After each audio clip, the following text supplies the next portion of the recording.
නමෝ තස්සේ භගවතු අරහතෝ සම්මා සම්බුද්දස්සේ අචිරං වතයං කායෝ පඨවින් අධිසෙස්සති චුද්ධෝ අපේත විඤ්ඤාණෝ නිරත්තං වේ කලින් වරන්ති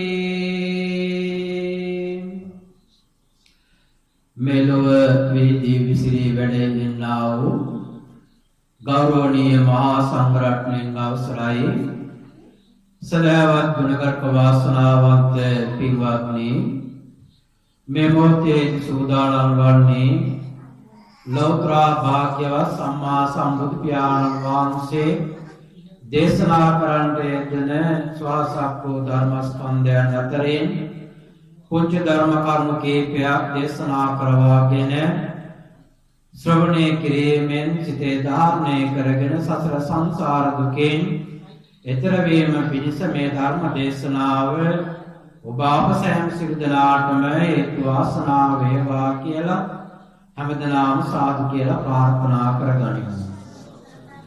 එමනම් පින්වත්නි අද දිනේදී මෙවැනි වශයෙන් මෙවැනි ධර්ම දේශනාවක් සඳහා මේ ධර්ම දේශනාවක් පැවැත්වීමට ආරම්භ හැටියට පැහැදිලි වන්නේ මීට දින 14කට පෙර මේ නිවසේ ගෘහාධිපතිනිය හැටියට කටයුතු කරන එතුමියගේ නම නම් මට මතක නැහැ. නමුත් ඒ සහෝදර මහත්මියගේ ආදරණීය සහෝදරයා මේ නිවසට සහෝදරිය බලන්න ඇවිල්ලා දුක සැප විමසන්නට ආපු අවස්ථාවේදී හදිසි මරණ තත්වයකට මුහුණ පාන්න සිද්ධ වුණා. ඒ මුහුණ පාන්න සිද්ධ වුණ පියරත්න උපුල් මහත්මයා නේද? ඔව්. ඒ පියරත්න කියන මහත්මයාට තමන්ගේ නිවසේදී මේ නිවසේදී තමන්ගේ සහෝදරිය එහෙම නැත්නම් තමන්ගේ සහෝදර සහෝදරියන්ගේ දුවා දරුවන් බලන්න සුවදුක් විමසන්නට අවස්ථාවකදී හදිසියෙන් මේ මිය පරලොව යෑම සිද්ධ වුණා. එනිසා සත් දිනක් ගත වීම නිමිත්තෙන මේ අය බොහෝ පින්කම් කළා කියන මා හොඳින් දන්නවා. එනිසා කේතේගිරි පුරාණ විහාරස්ථානට පැමිණිලා මේ මා වෙත අනුශාසනාවන් ලබා ගත්තා. කොහොමද අපේ හාමුදුරුවනේ මේම දෙයක් අපේ නිවසේ සිද්ධ වුණා, අපි මේ දේ කොහොමද කටයුතු කරන්නේ කියන එක ගැන. එනිසා ආගමික කටයුතු 7 දිනක් නිමිත්තෙන් තමන් එතුමා ජීවත් වෙලා හිටපු ඒ ග්‍රාමයේ තුලදී සිද්ධ කරනු ලැබුවා.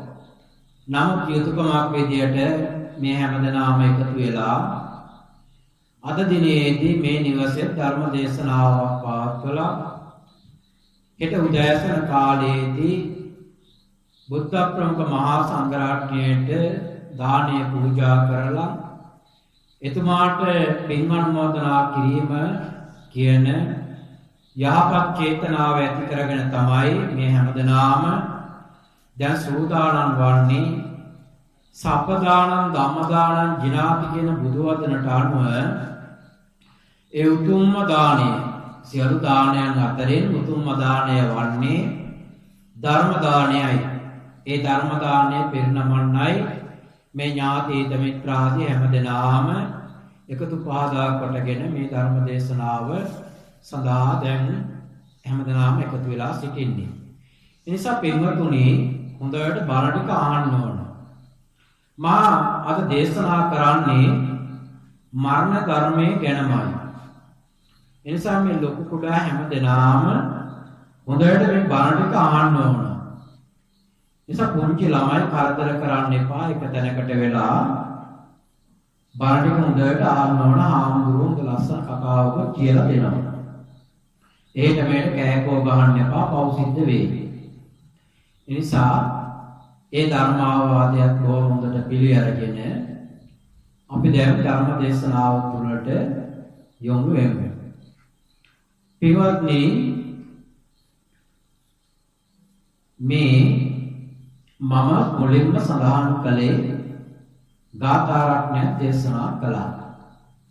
අචිරං වතයං කායෝ පඨවින් අදිසෙස්සති චුතෝ අපේත විඥානෝ නිරත්තංව කලින්ගරම කියන. මේ ගාථාවේ සරල තේරුම තමයි අපේ මේ කය පොළවට පස් වෙලා යන දිරලා යන දෙයක්. ඒ වගේම තමයි අපේ මේ ආයුෂය සහ කර්ම ශක්තිය ගෙවීමෙන් අපේ විඥාන ශක්තිය මේ කයෙන් පැහැර වෙනවා. ඒ පැහැර වෙනවා සමගම මේ කය අප්‍රාණික භාවයට පත් වෙනවා. මේ කය අප්‍රාණික භාවයට පත් වෙනකොට මේක හරියට දිරලා ගිය දරකඩක් වගේ කියලායි බුදුරජාණන් වහන්සේ දේශනා කළේ. සාමාන්‍ය දිරලා ගිය දෙයක් නම් අපිට පුළුවන් දරකට හරි ලිප බිලිමලවන්න ආහාරයක් පිසදා ගන්න හරි. ඊටත් වඩා දි รา පත් වෙච්ච දර කැබැල්ලක් ගත්තාම පින්වතුනි අපි දන්නවා ලිපටවත් ගන්න බැරි දර කැබැල්ලක් වගේ. කිසිම දෙයකට ප්‍රයෝජනවත් නැති දෙයක්. ආන්නේ වගේ දර කඩක් වගේ කියනවා මේ කය අපේ. නිසා අපි බලමු මේ කය ගැන මේ තරම් මේ සරල කුංචි තේරුමක් තිබුණාට මේකේ ගැඹුරු අර්ථයක් තියෙනවා. සමහර වෙලකට කුංචි ළමයිට මේක තේරුම් ගන්නට අපහසු වෙයි. ඒ වුණාට පුතේ ආගෙන ඉන්න. පින්වත්නි, යම් කිසි මිනිසෙක් ජීවත් වෙලා ඉඳින් බුදුරජාණන් වහන්සේ දේශනා කරනවා ඒ මිනිසයා මිය යනවායි කියන තැනට එනකොට මිනිසයා විතරක් නෙමෙයි මේ සත්වයා මිය පරලොව යනවායි කියනකොට මේ සිද්ධ වෙන්නේ කුමක්ද කියන එක. මරණය කියන එක ආකාර හතරකට සිද්ධ වෙනවා පින්වතුනි. මේ ආකාර හතර මම පළමුවෙන්ම ඔයන්ට කියලා දෙනවා.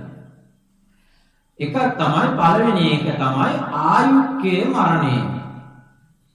දෙවෙනි එක කම්මක්කේ මරණය. උපච්ඡේදක මරණ, උභයක්කේ මරණය තුන්වෙනි එක. හතරවෙනි උපච්ඡේදක මරණය. ඔන්න මරණය හතර ආකාරයි. පළමුව අපි ආයුක්කේ මරණය කියන්නේ මොකද්ද කියලා. ආයුක්කේ මරණය කියලා කියන්නේ පින්වතුනි ආයුෂයක් අපිට යම්කිසි පෙර ආත්මයේ ඉඳලා මේ මනුෂ්‍ය ආත්මයේ අපිට ලැබිලා තියෙනවා. මේ ආත්මයේදී අපිට ආයුෂයක් කියලා දෙයක් ලැබිලා තියෙනවා. මේ ආයුෂය ලැබුණේ කොහොමද? අපිට ලැබුණේ පෙර සසරේ කරපු පව් පින් අනුව එහෙම නැත්නම් කුසල අකුසලයේ අනුව.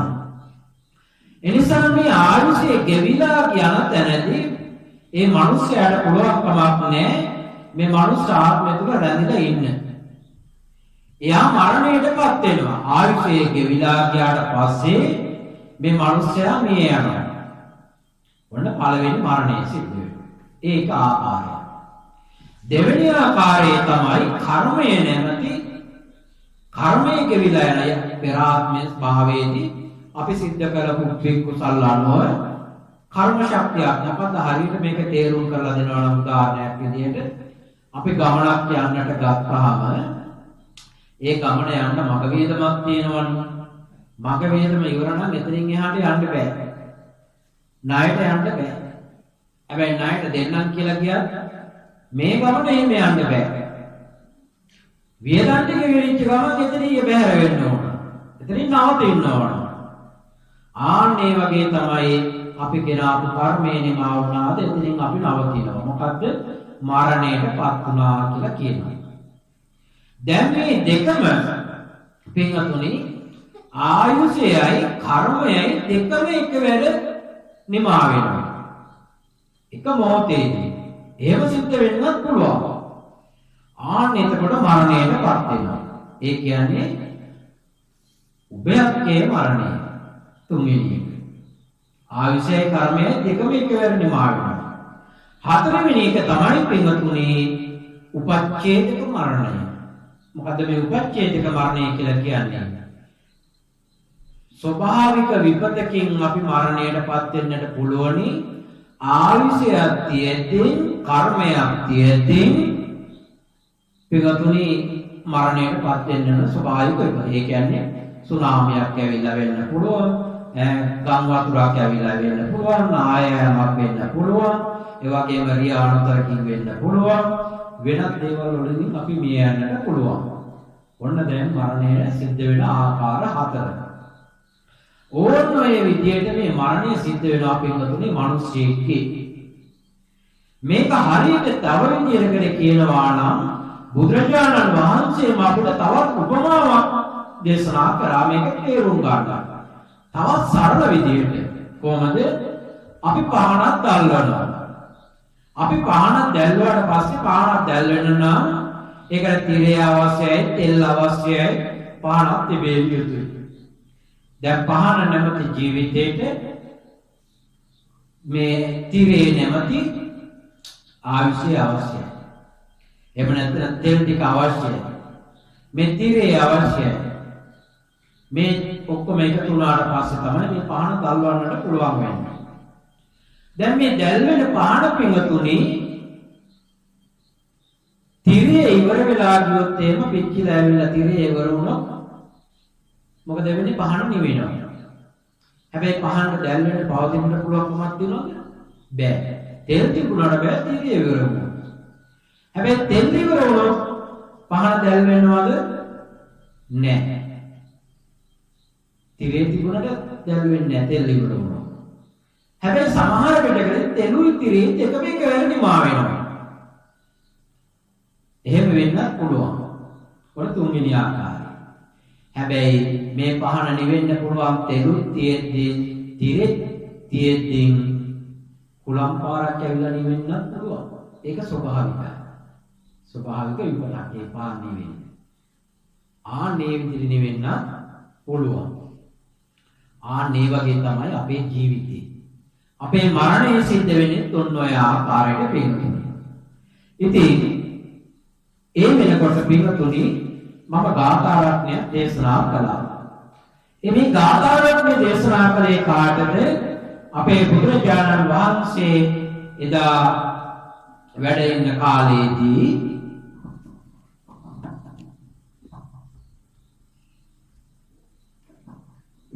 කාලේදී පින්තුනි මහා කරුණා සමාපත්තියට යෙදෙනවා.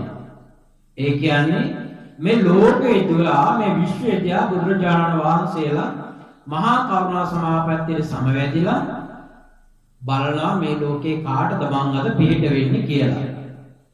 පිහිට වෙන්නේ කාටද කියලා බලනකොට දකින්නේ කවුද? බුදුරජාණන් වහන්සේගේම මේ ශාසනය තුල පිළිවෙත් පුරන එක් ස්වාමීන් වහන්සේ නම රෝගාතුරවටපත් වෙලා වද වේදනාව විඳිනවා. හැබැයි මේ එහෙම නැත්නම් අපවත් වීමේ කාලය ආයුෂය ගෙවිලා දැන් මේ මරණයටපත් වෙන්නට තියෙන කාලය උදා වෙලා. එනිසා දැන් පිට වෙන්න ඕන මේ ස්වාමීන් වහන්සේට. එදා දැක්කේ ඒ තිස්ස කියන ස්වාමීන් වහන්සේ. මේ තිස්ස කියන ස්වාමීන් වහන්සේට ලොකු ලෙඩක් තිබුණා පින්වතුනි. මොකද්ද? මේ ශාරීරිය පුරාම බිබිලි දාලා පුංචිට හැදිච්ච බිබිලි නෙල්ලි ගෙඩියනකම් ලොකු වෙලා මුළු ශරීරය පුරාම මේ බිබිලි මතුවලා සැරව ගලනවා. දැන් බලන්න එක බිබිලක් මතුවනාම ඇත්තට කොච්චර වේදනාවක්ද කියලා. දැන් ඒ වගේ බිබිලි ශරීරය පුරාම දාලා සැරව ගලන්න පටන් ගත්තට පස්සේ බිමුතුනේ මොන තරම් වේදනාවක්ද මේ ස්වාමීන් වහන්සේ වේදනාව විඳින්නේ.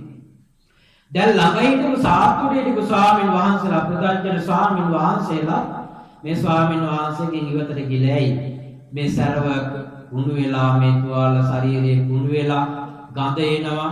අත ගන්න බෑ, නාවන්න බෑ, පිරිසුදු කරන්න බෑ. මේ විදිහට මහා විශාල දුකකටපත් වෙලා. අර සාත්වරිය ස්වාමීන් වහන්සේලා දැන් ඈත් වෙලා. බුදුරජාණන් වහන්සේ වැඩම කළා පින්තුණි ගිනියල්ගේ ළඟට එකයි යන්නට හදනවා. මේ ස්වාමීන් වහන්සේව නාවල පිරිසුදු කරන්න. නේ කවුරුත් කිට්ටු වෙන්නේ නැති වෙනකොට බුදුරජාණන් වහන්සේ මොකද කරන්නේ? මේ නිදාගෙන ඉන්න මේ සතපිලා ඉන්න ආසනේ එම නැත්නම් මේ ඇඳ පැත්තකින් උස්සනවා. පින්වතුනි බුදුරජාණන් වහන්සේ තනියම වුණත් උස්සගෙන යන්න ශක්තිය තියෙන අපිනුතුනි. නමුත් පින්වතුනි ඒ වෙලාවේ පැත්තකින් උස්සනකොට අනිත් ස්වාමීන් වහන්සේලා උස්සලා උදව්වක් කරනවා. දැන් ගිනියල්ගේ ළඟට එක්කන් ගිහිල්ලා වෙරෙලා බුදුරජාණන් වහන්සේ මේ ස්වාමීන් වහන්සේගේ සිවුර ඉවත් කරලා පළමුවෙන්ම කරේ මේ ස්වාමීන් වහන්සේගේ සිවුර හොදලා වේලින්න දැන්. කවුද මේ කරන්නේ? බුදුහාමුදුරුවෝ.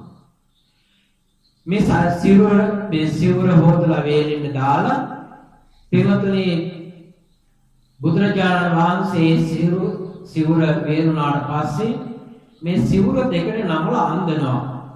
කාටද? අර තිස්ස ස්වාමීන් වහන්සේ අඳලා අඳනෙත් හොදලා පැත්තකින් තියෙනවා. අඳනේ හොදලා පැත්තකට දාන වේලෙන්න. වණලා ඉවරලා මේ ස්වාමීන් වහන්සේ උඩට පිරිසුදු කරන මේ බිබිල් කඩලා සරවත් මෙදිකලා යවලා මේ විශාල තුවාල උඩට පිරිසුදු කරනකොට මේ ස්වාමීන් වහන්සේ හරි සාහනයක් වෙනවා පිළිතුරේ. ඒ සාහනය වල හරි සනීපයි කියන බුදුරජාණන් වහන්සේට. ඊට පස්සේ අර අඳනේ සිවුරත් නැවතත් හොදලා වේලෙන්න දාලා අඳනේ අඳනවා. අඳනේ අඳලා මේ ස්වාමීන් වහන්සේට මෙන්න මේ ගාථාව දේශනා කළා. අචිරං වදයන් වායෝ පඨවෙන් අදිසෙස්සති චුද්ධෝ අපේත විඥානෝ නිරත්තංව කලින්ග. මම පළමුවෙන්ම දේශනා කරා ගාථාවේ තේරුම. පින්වතුනි අපි මරණයටපත් වෙන්නේ දැන් මේ ස්වාමීන් වහන්සේ මේ ධර්ම දේශනාව බුදුහාමුදුරුවෝ දේශනා කළා. මේ ටික කියාගෙන යනවා. මොකක්ද? මේ කය පින්වතුනි බොහොම අර විදිහට ආයුක්කේ මරණය, එතකොට කම්මක්කේ මරණය, උපයක්කේ මරණය, උපච්ඡේදක මරණ, මේ මරණ හතර ආකාරයකට සිද්ධ වෙනවායි කියලා. මේ ටිකත් පැහැදිලි කරලා පින්වතුනි අපේ කය ගැන ටිකක් ඔයත් හිතා ගන්න. අපේ කයත් මේ වගේ අපි දවස් දෙක තුනක් නාන්න නැතුව පිරිසිදු කරන්න ඇටියොත් අපේ කය කොච්චර ගඳද ස්වභාවයකට දෙන්නේ. ඒ තරම්ම පිළිකුල් භාවයයි. මේක තමයි ඇත්ත. බුදුරජාණන් වහන්සේගේ ධර්මයේ දේශනා කරනකොට පිළිතුරුනි තා මිනිස්සු හිතනවා අයියෝ මේ දේවල් මොකද කියන්නේ මේ අප්‍රිය හිතන දේවල්. දුක ගැනමයි කියන්නේ. ඒ සතුට වෙන්නට මොකවත් නැද්ද? ඉතින් පිළිතුරුනි අපිට සතුටක් ලබන්න දෙයක් නැහැ. නිරාමිෂ සතුටක් තියෙනවා නම් තියෙන්නේ මේ නිවන කියන තැන. ඉතින් මේ නිවන් අවබෝධය කරගත්ත දවසට තමයි අපට සැබෑ සුවයක් සැබෑ නිවීමක් ඇති වෙන්නේ. ආන්නේ නිවීම ඇති වෙන තාක්කල් අපිට දුකයි පිටුනේ. දෑවැයෙන් ගත කරන ජීවිත බලන්න මොනතරම් දුක්ඛිත භාවයකට පත් වෙනවද කියලා. විනාඩි 5ක් අපි සතුටක් ලැබුවොත් එම පැය ගාණක් දවස් ගාණක් අවුරුදු ගාණක් දුකටපත් වෙනවා. ඒ කාරණාව නිසා. ඉතින් මේ දුක තියෙද්දී සබක් නැති තැන දුක කියලා කියන එක පිටුනේ සාධාරණද අසාධාරණද? එහෙනම් මේ දුක නිමා කිරීමේ වැඩපිළිවෙලක් තමයි අපේ බුදුරජාණන් වහන්සේ අපිට දේශනා කළේ. එතකොට මේ කය කියලා කියන්නේ පිටුනේ මේක මේ පොළොවට දි รา පත් වෙන දෙයක්. එතකොට මේ පොළොවට දි รา පත් වෙන දෙයක් නම් අපේ මිනිස්සු කටයුතු කරන්නේ කොහොමද? හරියට ජීවිතේ හැමදාම අපේ ජීවිත වෙලා ඉන්නට පුළුවන් කියන කාරණාව තුල. නොමියන මිනිස්සුන් විදිහට කටයුතු කරන මිනිස්සු නෙවෙයි මේ සමාජයේ ඉන්නේ. ඒ සමාජයේ ඉන්න මිනිස්සු මරණය කියන වචනය මොහොතකටවත් පිළිතුරු සිහිපත් කරන්නේ. පිළිතුරු බුදුරජාණන් වහන්සේලා අපේ ලෝකේ පහළ වෙලා අපේ ධර්මයේ දේශනා කළේ පිළිතුරුනේ මේ පිනේම රැඳලා ඉන්නම නෙමෙයි. කුසලයේ ආධ්‍යාත්මය ඒ කියන්නේ සිත දියුණු කරලා සෝවාන් සකෘදාගාමි අනාගාමි අරියත් වෙන මාර්ගඵල ලබන මේ සසරින් එතර වෙන්නේ එහෙම නැත්නම් නිවීමක් ඇති කරගන්නවා කියන කාරණාව. නිවීම කියලා කියන්නේ නිවන කියන තැනට. එතෙන් දෙන්න ඕන නිසා තමයි බුදුවරු මේ ලෝකේ පහළ වෙලා අපට ධර්මයේ දේශනා කළේ. එතකොට බුදුවරු මේ ලෝකේ පහළ වෙනකොට මේ අපි සමාදන් වෙච්ච සීලයක් තිබුණා. පංචශීල තිබුණා, අටසිල් තිබුණා. මිනිස්සු දන් දුන්නා. මේ ඔක්කොම දේවල් තිබුණා. එතකොට බුදුහාමුදුරුවෝ අපේ මිනිස්සු රැවටිලා ඉන්නේ පිළිතුනේ දන් දෙන එකයි සිල් රකින්න එකයි මේ බණ ටිකක් කියාගෙන ඔය ටික තමයි තියෙන්නේ බෝධි පූජා කියන එකයි පිළිතක් කියව ගන්න එක ඔය ටික තමයි බුදුදහම කියලා. ඔය ටික විතර නෙමෙයි පිළිතුනේ ඕකත් බුදුදහම ඇතුලේ තිබුණාට ඔතනින් එහාට ගිය වැඩපිළිවෙලක් අපිට තියෙනවා. මොකක්ද?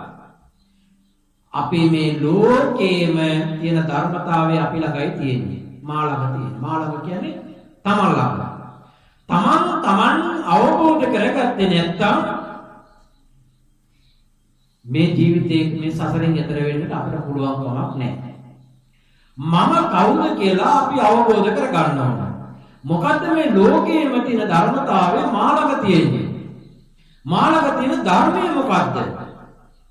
පින්වතුනි මේ ඇස කන නාසය දිව ශරීරය කියන මේ පංචේන්ද්‍රයන්ගේ යුක්තවයි අපේ මේ ජීවිත සකස් වෙලා තියෙන්නේ.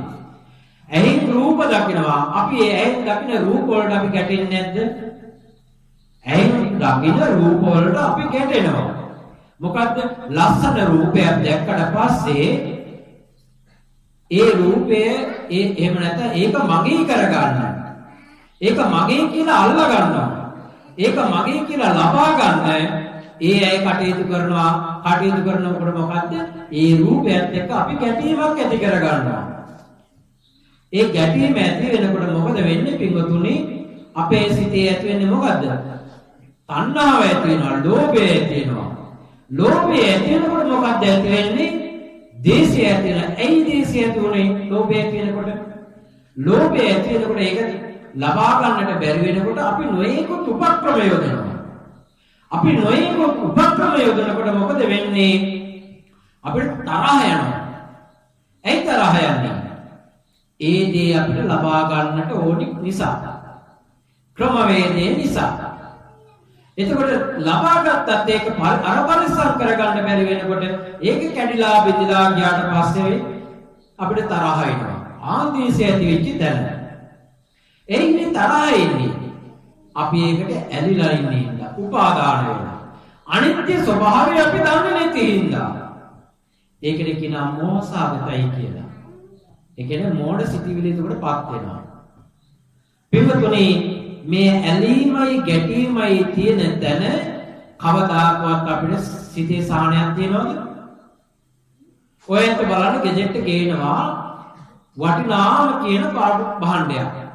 රුපියල් 30-40000ක් දීලා අපි කියමු විදුලි උපකරණයක්ම කියලා. මේ මාළක තියෙන මේ අසලේ තියෙන මේ ෆෑන් එකම කියලා කියමුකෝ.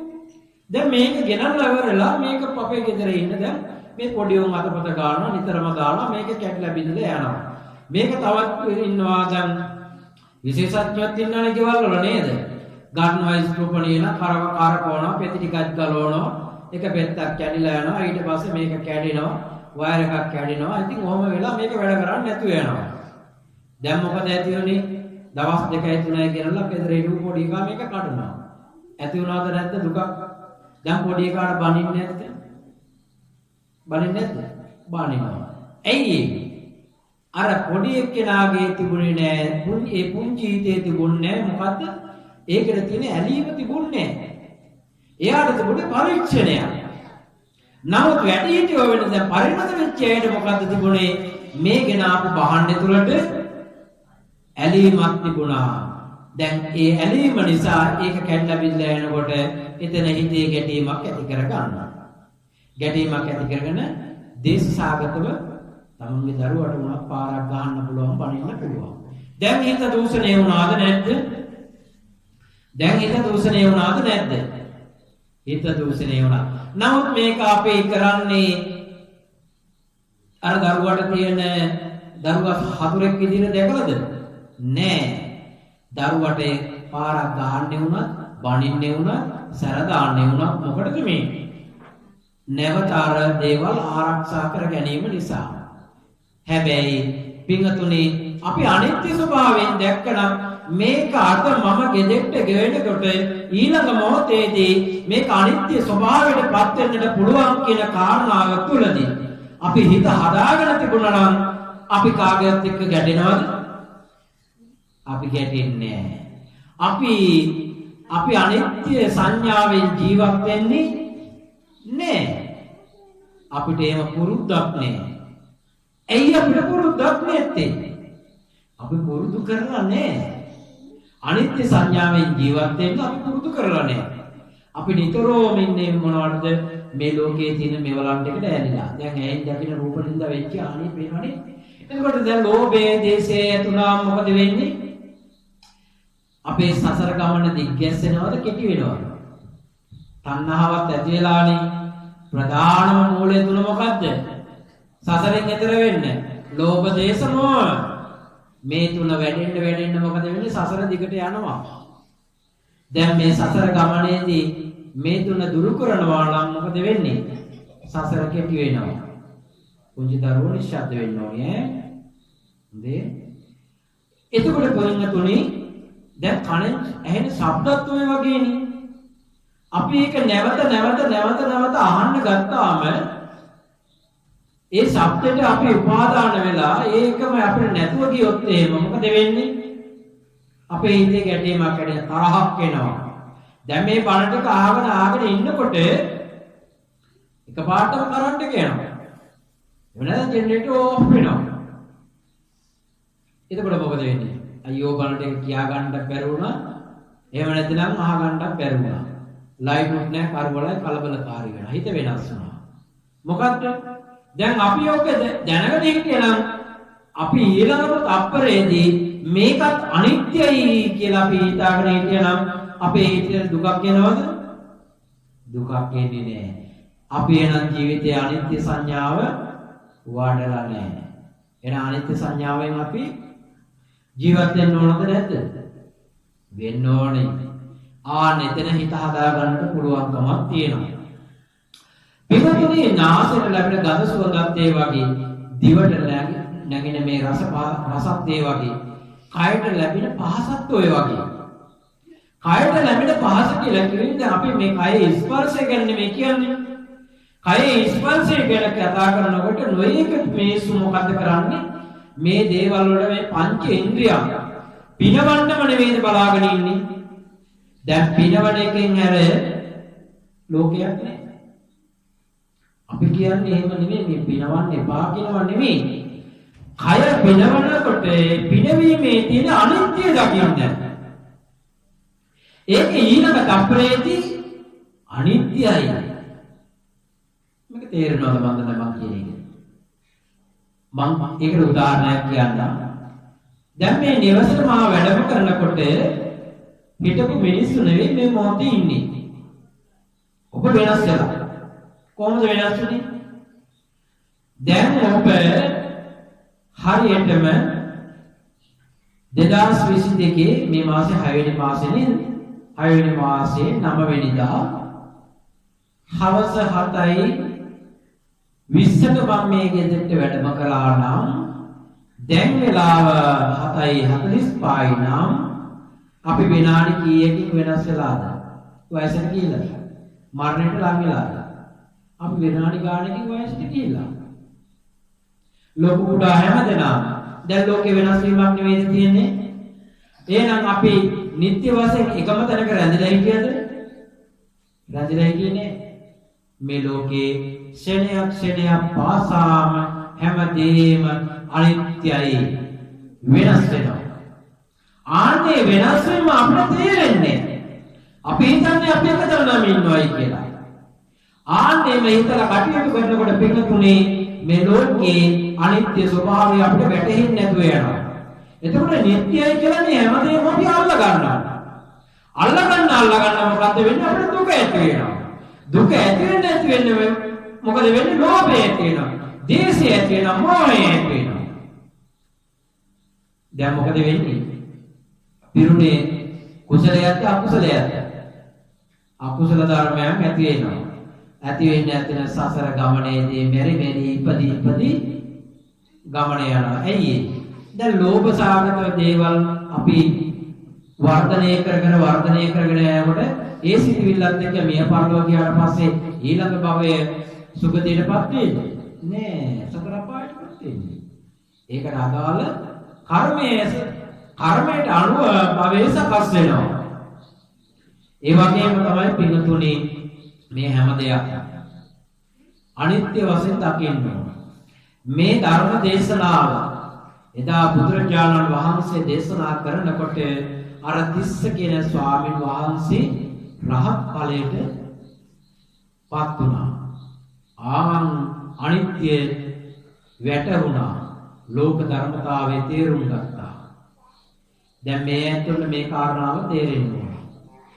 මේ කය අපි කොච්චර පිනෙවුවත් ඊළඟ තප්පරයේදී වෙනස් වෙනවා. අපි ලැබපු සැපයක් තිබේ නම් ඒ සැපේ ඊළඟ තප්පරයේදී වෙනස් වෙනවා.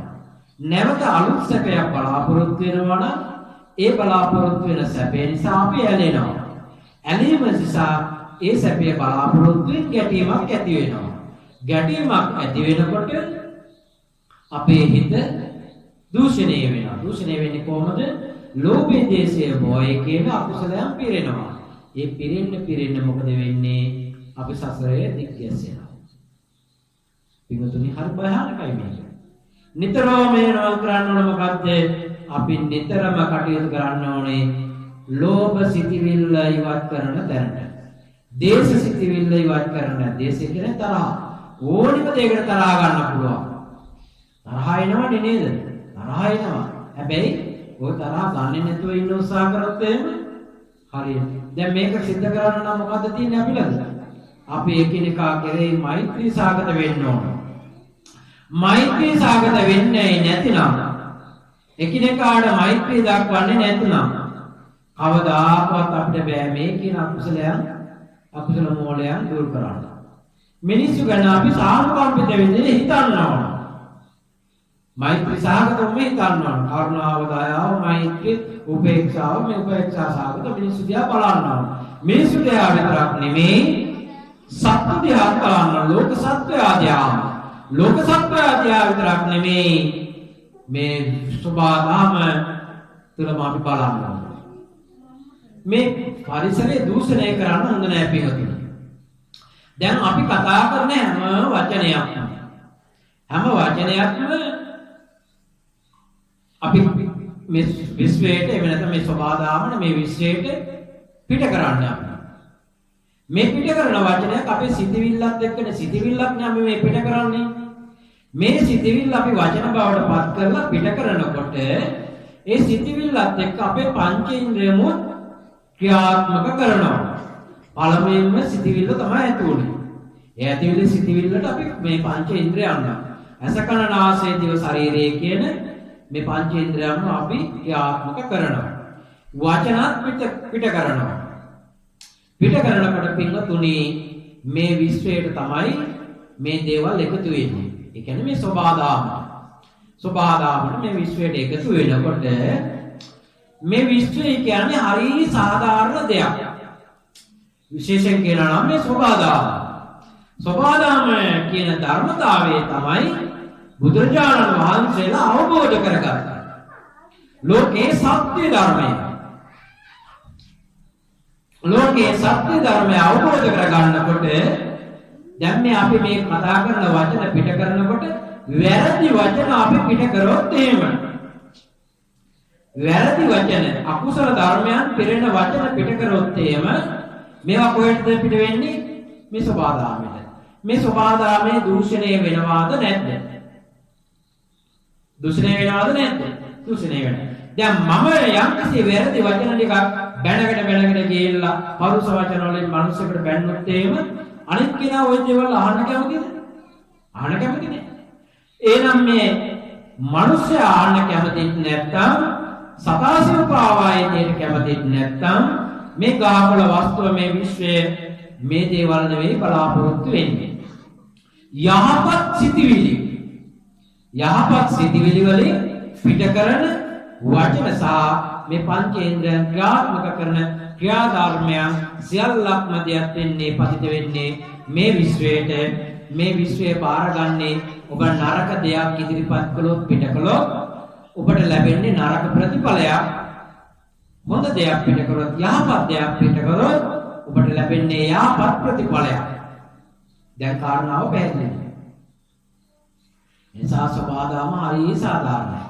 ඔබ වැඩියෙන් මේ සමාජයට පිට කරන දේ මොනවද කියලා සබාදාම බලනවා. සබාදාම ඔබට ඒ ඔබේ හැටියට ඔබට ලබා දෙනවා. අපේ හැටියට අපිට ලබා දෙනවා ඒ දේවල්. දැන් සබාදාම සාධාරණයිද නැද්ද? සබාදාම සාධාරණයි. එහෙනම් අපි දැනගන්න ඕන මිනිස්යෝ විදියට බෞද්ධයෝ විදියට අපි නිතරම සිතිවිලි එන්නට පුළුවන්. නමුත් ඒ සිතිවිලි කවදාකවත් අපි මේ සබාදාමට විවර කරන්නට නයි යන්න එපා.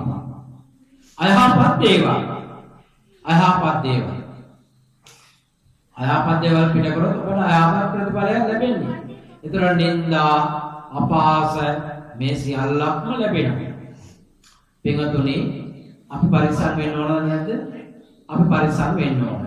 ඒ නිසා මේ ධර්ම දේශනාව ඔබට විශේෂයෙන්ම අනුශාසනා ලබා දෙන්නේ ඔබේ සිත පරිස්සම් කරගන්න කියලා.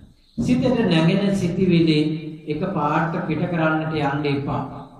සිතට ඕනි විදියට හැසිරෙන්න ඉඩ දක්වන්න එපා. ඒ සිතින්ම ඔබ හිතන්න.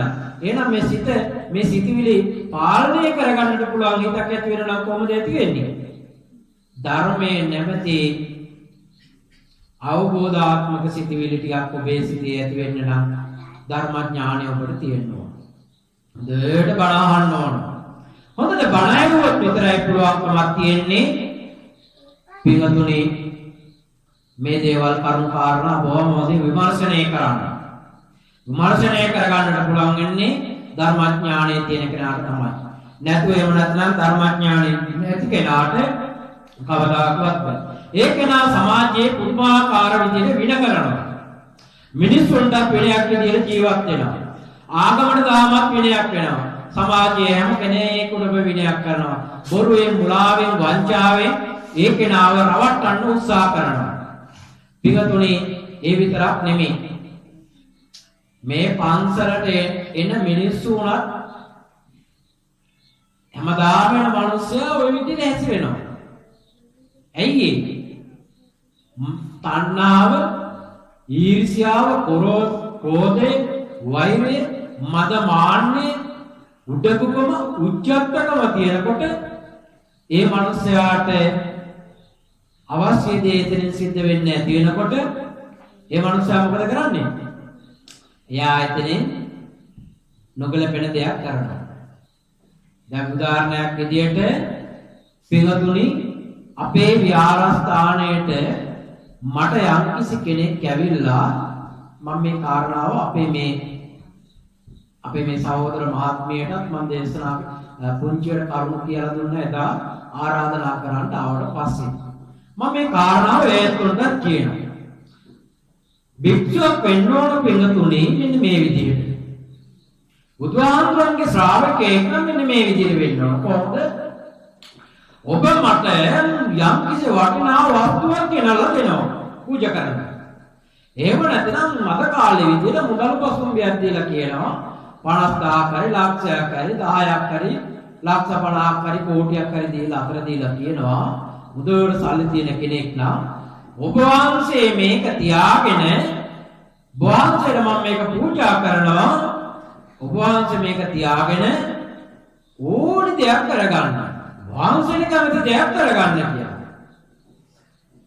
ඔබ වහන්සේට කැමති දෙයක් කරගන්න කියනකොට මම ඒ දේ බාර ගන්නට වෙනවා. ඇයි ඒ සත්‍තාව වෙන්නේ දෙන්නේ? නැත්නම් මම ඒක පිළිගන්නේ නැති වෙන්න බෑනේ. දැන් ඉතින් මා ප්‍රාර්ථනා නැතිඳ ලොකු මුදලක් දුන්නා ගන්නවා. පන්සල හදා ගන්න හරි මගේ වැඩක් කර ගන්න හරි ඔකට ගන්නවා දැන්. දැන් මේක බාරගත්තට පස්සේ මම කල්පනා කරන්න ඕනේ පිටුනේ මොකද්ද? ගත්තු කෙනා කල්පනා කරන්න ඕනේ ඇයි මේ පුජ්‍යලයා මේ තරම් වටිනා මුදලක් මට දුන්නේ. වටිනා වස්තුවක් ඇයි මට පූජා කළේ. දැන් මෙයා බලාපොරොත්තු වෙන්නේ මොකක්ද? මෙයා බලාපොරොත්තු වෙන්නේ මොකද්ද? මං එයාත් එක්ක ටිකක් වෙලා සාකච්ඡා කරනවා. මෙයාත් එක්ක සාකච්ඡා කරනකොට මෙයාගෙන් එනවා මොකද්ද? මාන්නේ එනවා. උච්චත්තකම එනවා. උඩඟුකම එනවා. ඔය ඔක්කොම ටික මෙයාගෙන් එළි වෙනවා. මෙයා බලාපොරොත්තු වෙනා මොකක් හරි එයාගේ හාමුදුරුවෝලවා මොනවා හරි දෙයක් කියව ගන්න ඔය වගේ ලොකු දෙයක් බලාපොරොත්තු වෙනවා. දැන් ඒකද ස්වාමීන් වහන්සේ නමක් කරන්න ඕන? දැන් ඒක ස්වාමීන් වහන්සේ නමක් කරන්න ඕන. මම කරන්නේ මොකද්ද පිටුතුනි? මේ වගේ මට සලකන මිනිස්යාගේ දුර්වලතාව මොනවද කියලා මම හොයනවා. මම හොයනවා මෙයාගේ දුර්වලතාව මොනවද කියලා. මෙයාගෙන් සාකච්ඡා කරනකොට අර මාන්නය, උද්ධච්චකම, උඩඟුකම කියන බැලුම් බෝලේ මෙයා පුම්බගෙන ඉන්නවා නම් මම කරන්නේ මොකද්ද? මෙයාගේ අර මාන්නය, උද්ධච්චකම, උඩඟුකම කියන පුම්බගෙන ඉන්න බැලුණේට මම අනිනවා ධර්මයේ නැමැති තියුණු කට්ටෙන් හුලම් යනවා. දැන් වැඩේ සාධාරණයිද අසාධාරණයිද? කියන්නකො බලන්න. සාධාරණ. ඇයි? අර තුනම වැඩක් නැති දෙයක් ඉඳලා. ඇයි අර තුනම තව ටිකක් වර්ධනය වෙනවනේ. එයාගේ ගෙදර ඇවිල්ලා මම කිව්වොත් එහෙම මෙයා මෙච්චර ගාණක් මට දුන්නා. බොහොම හොඳ දායකයා. අනේ මෙයා හොඳ දායකේ. මෙයාගේ වර්ණාව කියනවා මම ගොඩාක් වෙලා. එතකොට මොකද වෙන්නේ? හැබැයි මෙයා කරපු එක වැඩක් හොඳයි. අර කරපු වැඩේ හොඳයි තමයි. සමාජයේ තවත් නරක වැඩ ටිකක් කරනවනේ. දැන් මිනිස්සු මොකද කියන්නේ? අර හාමුදුරන්ට දොස් කියන්නේ නැද්ද? හාමුදුරුවෝ දන්න කේමන. ඕන් දුන්නු හින්දා කියනවා. අපිට දන්නේ වැඩි කිරිය. කොහොම කියන්නේ නැද්ද? ඒක නිසා වර්ණා කිරිය නම් චේතීගිරි විහාරස්ථානයේ නැත. අපි බලන්නේ නිතරම මිනිස්සු ධර්මයේ මත පිටවන්න. අපි කරන්නේ මොකද්ද? ධර්මයේ මත පිටවන්න තියෙන කෙලෙස් ධර්ම ඉවත් කරන්න. ඒක තමයි අපේ බුදුහාමුදුරෝ දේශනා කළේ. ඒ නිසා බුද්ධ පුත්‍රයෝ වශයෙන් මා කරන්නේ තේ දේම තමයි. දැන් එහෙම කරනකොට අර තියුණු ධර්මයේ නැමැති තියුණු කට්ටෙන් අර බුලම් වලට අනිනකොට එයා සමිකව තකලා පැච් එක දාගෙන මෙයා නැවතත් ඒක කුඹ ගන්නවා. ඔක තමයි මනුස්ස ස්වභාවය. නමුත් ඒ පුද්ගලයා හිතනවා මම මෙච්චර වටිනා මුදලකුත් දීලා මේ ආමුදුරු මොකද මේ මට කරපු දේ මම බලාපොරොත්තු වෙන වෙන්නේ උන්වහන්සේ කියන්නේ. ඒතර මම මේ බලාපොරොත්තු වෙන දේවල් වලට පාරණ ගන්නනේ. ඒතර මේ මාන්න උද්‍යත්තකම උඩඟුකම කියන තැනට නැති කරන තැනට උන්වහන්සේ කටයුතු කරනවා. ඒක හරි කියලා යාර තේරුම් ගන්නට අවබෝධයක් තිබුණොත් හොඳයි. පස්සේ කාලකාරියා තේරුම් ගනිමි. හැබැයි ඒ වෙනකොට ඒ පුද්ගලයා කරන්නේ මොකද්ද? මට විරුද්ධව හදනවා මොකද්ද? වෙනම පැකේජ් එක. වෙනම සංවිධානයක් හදනවා. එතෙන්ට යන්න එපා. ඒ හාමුදුරුවෝ ආශ්‍රය කරන්න එපා. එයාගේ නැති දොස් කියනවා. එහෙම අය මේ සමාජයේ ඉන්නවද නැද්ද? ඉන්නවා. ආන්නේ අයට රැවටිච්ච පිරිසුත් ඉන්නවා. හාමුදුරුවෝ අතාරන පන්සල අතාරිනවා. ආන්නේ වගේ උච්චත්තකමෙන් උඩඟුකමෙන් මාන්නෙන් බරිත වෙච්ච මිනිස්සුන්ට රැවටිච්ච මිනිස්සු මේ සමාජයේ ඉන්නවා. එතකොට බින්දුතුනේ අපෑදීමක් ඇති කරගත්තේ මහා සංඝ රත්නය කරේ නෙමෙයිද? කාගේද? භික්ෂුන් වහන්සේ නමක් කරේ නෙමෙයිද? දැන් පාපේ කී දෙනෙකුටද? පාපේ අර පොළඹවපු කෙනාටත් තියෙනවා.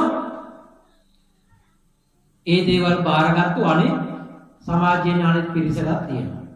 හැබැයි ඒ පිරිස ගවේෂණාත්මකව සිද්ධ කළොත් මේ කාරණේ ඇත්තට බොරුද කියලා බලලා ඒගොල්ලෝ කටයුතු කරත් උඩයි නැත්තම් ඒගොල්ලෝ වෙන පැත්තකට යනවා. මේකේ බරපතලකම කොහොමද කියනවනම් මිනිස්සෙක් මිත්‍යා දෘෂ්ටික භාවයට පත් කරන්නට පුළුවන්. ඇයි? එහෙනම් මගේද වරද? භික්ෂුන් වහන්සේගේද වරද? වරද තියෙන්නේ කාගේද? අවබෝධේ.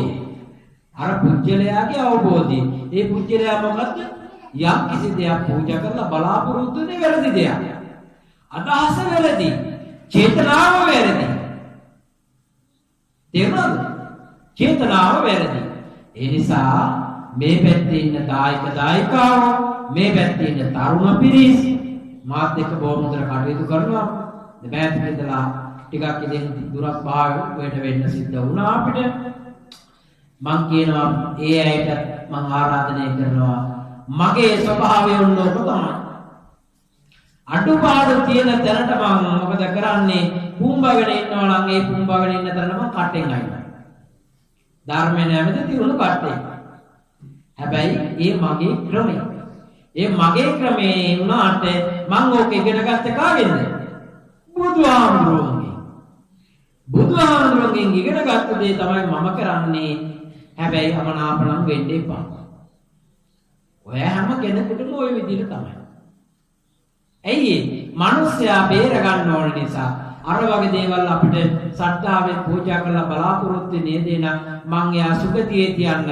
එහෙම නැත්නම් සසරෙන් එතර කරන්නයි මං ඒ දේ කරන්නේ. තරහකට අමනාපයට වෛරයකට නොවේ. එහෙම දෙයක් නෑ. ඒ නිසා මේ කාරණාව සේපත් කරගෙන බුද්ධ ධම්ම සංඝ යන තුන්රුවන් කෙරේ අසීමිත ශ්‍රද්ධාවක් ඇති කරගෙන මේ සසර ගමන බොහොම දුරයි. අපි සසරේ ඉපදිච්ච දවස අපි දන්නේ නෑ. ආරම්භේ කවද්ද කියන්න අපි දන්නේ නෑ. නිමා වෙන දවස දන්නේ නෑ. හැබැයි අපි සසර දුරයි කියන්න දන්නවා. එහෙනම් දන්න එක මේ සසර ගමන කෙටි කර ගන්නට ඔය කියන අකුසල ධර්මයන් අපිට ප්‍රහාණය කරන තාක්කල් අපිට සංසාරයේ දුක් විඳ මේ ගමනට යන්න සිද්ධ වෙනවා. ඒ නිසා ලෝභයේ, දේශයේ, මෝහයේ, උඩඟුකම, උද්ධච්චකම, මාන්නේ, ක්‍රෝධ මේ සියල්ලක්ම ප්‍රහාණය කර ගන්නට සිද්ධ වෙනවා. මේවා ප්‍රහාණය කරන දවසේ නක අපි ටික ටික මේ දේවල් දුරු කර ගන්නට ඕනේ. ඒ නිසා කල්යාණ මිත්‍ර වෙන ස්වාමීන් වහන්සේලා කෙරෙහි ඔබ ඈත් වෙනවා නම් ඔබට කවදාකවත් පුළුවන් කමක් නැහැ පිටුතුනේ සංසාරයෙන් එතර වෙන්නට. ඒ නිසා මේ සසර සංසාර ගමන බොහෝ භයානකයි, බොහොම දුකයි. ඒ දුක නිමා කර ගන්නට උත්සාහ කරන්න. ඒ නිසා ආධ්‍යාත්මික ගමනකට සූදානම් වන්න. ඒ නිසා මේ කාලවකවානුව තුළ අපිට තිබෙන මේ ආර්ථික ගැටලුත් එක්ක අපිට ගමනක් යන්නට සිද්ධ වෙලා තියෙනවා. ඒ නිසා මම හැම දිනෙකටම මම යෝජනා කරනවා ඔබගේ ඊට කඩන් වල බොහොම හොඳට වගා කරගන්න. මේ දරුවන්ට ආහාර ටිකක් ලබා දෙන්නට බැරි වෙයි.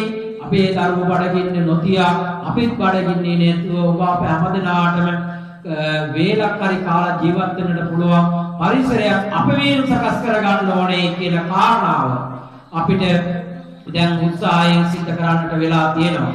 ඒ නිසා අපි මේක දේශපාලන කතාවක් කියම නෙවෙයි අපිට සිද්ධ වෙලා තියෙන දේ අපි කතා කරන්නේ.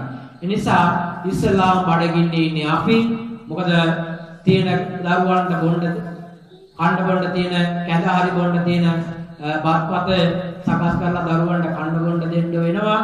හාමුදුරුවන්ට කැඳ උගුරක්වත් දෙන්න මතකයට එන්නේ නැහැ.